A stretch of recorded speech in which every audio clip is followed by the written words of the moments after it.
안녕하십니까. 채권 추심 전문가 김영진입니다. 이번 시간에는 미수채권을 회수하는 가장 중요한 요소인 채무자 재산조사에 대해서 얘기해 보겠습니다. 먼저 결론부터 말하자면 국내에서는 채무자 본인이 실토하지 않는 한 정확하고 실질적 효과가 있는 채무자 재산조사 방법은 없습니다. 하지만 100% 정확히 조사하는 사람은 있습니다. 일단 채무자한테 돈을 받으려면 채무자의 재산 상태를 정확히 파악하는 것이 가장 중요합니다.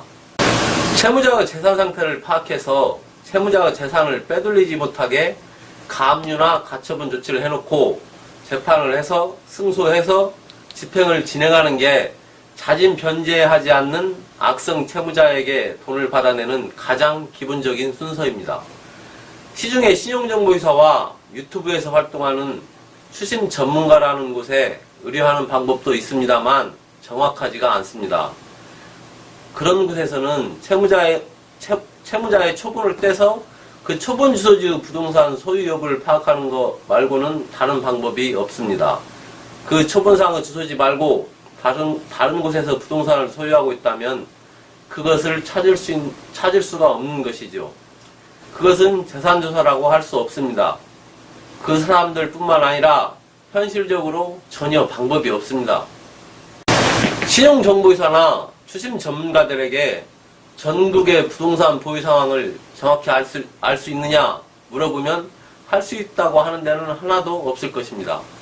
국내에서는 채무자 본인이 어디에 부동산을 가지고 있다라고 자진 실토를 하는 것 말고는 정확히 재산조사를 하는 방법은 없습니다.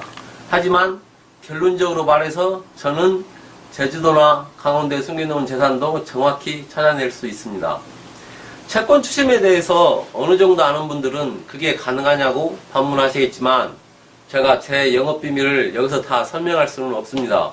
하지만 재산조사가 정확한지 테스트하는 것은 언제든지 환영합니다. 제 고객 중에는 외국계 자동차 파이낸셜 회사도 있고 국내 유명 건설사들도 있습니다. 많은 성과를 내고 있는 게 사실입니다. 자, 처음으로 돌아가서 국내에서 재산조사를 하는 방법은 일단 헌법의 개인정보 자기결정권이라 해서 이 조항 때문에 채무자 재산조사를 합법적으로 할 수 있는 방법은 없습니다. 단 예의가 있는데 민사집행법 74조에 의거 재판해서 판결문을 받고 재산 명시 신청을 하고 이 과정에서 만족스럽지 않거나 허위 신고를 했을 경우에는 다시 재산조사 신청을 거부해야 하는 경우가 있습니다. 이 경우에는 국가기관이 개입해서 재산 파악을 하기 때문에 정확히 채무자의 재산을 찾을 수가 있습니다. 하지만 채무자가 바보 멍청이가 아닌 이상 법원에서 연락이 와서 선서를 하고 재산 명시를 하고 하는 과정에서 자기 재산을 그대로 두는 사람은 없습니다. 채권자가 돈을 받으려고 내 재산을 찾고 있구나 라고 생각해서 재산을 빼돌리거나 가짜로 설정을 해놓거나 하는 경우가 생기는 거죠. 그렇게 되면 사행위 소송이니 강제집행 면탈죄니 해서 시간과 변호사 비용 등이 낭비되는 상황이 되는 것입니다. 추심하는 사람들이 채권을 회수하지 못하고 채무불이행 명부에 등재를 하자는 둥 얼마 들어있는 줄도 모르는 통장을 압류하자는 둥 하는 것은 채무자의 재산을 정확히 파악하지 못하기 때문에 생기는 일들입니다.